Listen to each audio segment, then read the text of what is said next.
অতীতের ছবি, কিন্তু এবার দেখব যে কলকাতা মহানগরীর আরও বাকি যে জায়গাগুলি রয়েছে, দ্রষ্টব্য স্থানগুলি রয়েছে, সেখানে তার মধ্যে অন্যতম একটি নাম ভিক্টোরিয়া। প্রথমেই আসে ভিক্টোরিয়ার নাম।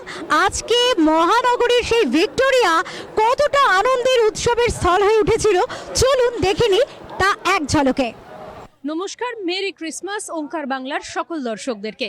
এই মুহূর্তে আমরা চলে এসেছি ভিক্টোরিয়ার সামনে। কলকাতার অন্যতম একটা ভীষণ জনপ্রিয় জায়গা ভিক্টোরিয়া, এবং এখানে এই মুহূর্তে আমরা চলে এসেছি 25শে ডিসেম্বর। মানেই কিন্তু আমরা জানি প্রত্যেকেই যে 25শে ডিসেম্বর ছুটির দিন, এবং এই ছুটির দিনকে উপভোগ করতে কিন্তু কলকাতায় বিভিন্ন দর্শনীয় স্থানগুলোতে কিন্তু ইতিমধ্যেই উপচে পড়া ভিড় লক্ষ্য করা যাচ্ছে। সকাল থেকেই কিন্তু মানুষজন বিভিন্ন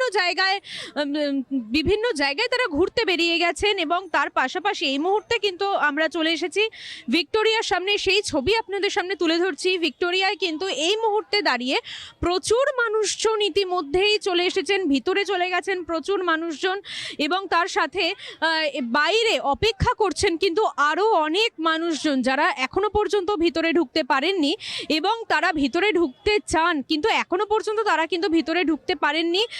তাছাড়া এর পাশাপাশি যে ছবিটা আপনাদেরকে দেখাবো, যে বিভিন্ন স্টল কিন্তু ইতিমধ্যেই বসে গেছে এখানে, যেমন সাজগোজের তেমন খাওয়া দাওয়া, জল থেকে শুরু করে বিভিন্ন কিছুর স্টল কিন্তু এখানে বসে গেছে। মানুষজনের কিন্তু বলা যেতে পারে ঠিক করছে মানুষজন এখনই এই দুপুর বেলায় এই সূর্যের রোদকে তাপকে উপেক্ষা করেও কিন্তু মানুষজন এখানে চলে এসেছেন। যদিও শীতকাল, এই রোদটাই কিন্তু ভীষণ ভালো লাগছে সকলের, কিন্তু তার সত্ত্বেও সব কিছুকে উপেক্ষা করে কার্যত ভিক্টোরিয়ার সামনে কিন্তু কাতারে কাতারে মানুষজন।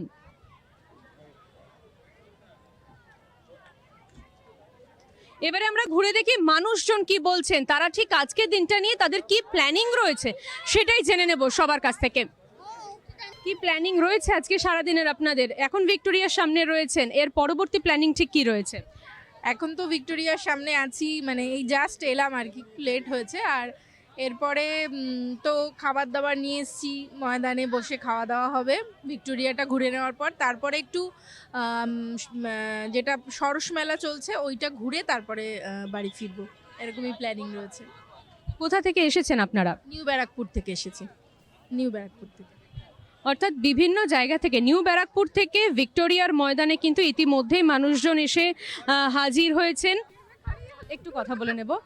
ভিক্টোরিয়ার সামনে এই মুহূর্তে আপনারা 25শে ডিসেম্বরকে সেলিব্রেট করতে এসেছেন, সারাদিনের কি প্ল্যানিং রয়েছে আজকে? আজকে সারাদিন এখানে বন্ধুদের সাথে সবাই আমরা বন্ধুরা মিলে মানে বান্ধবীরা মিলে এসেছি।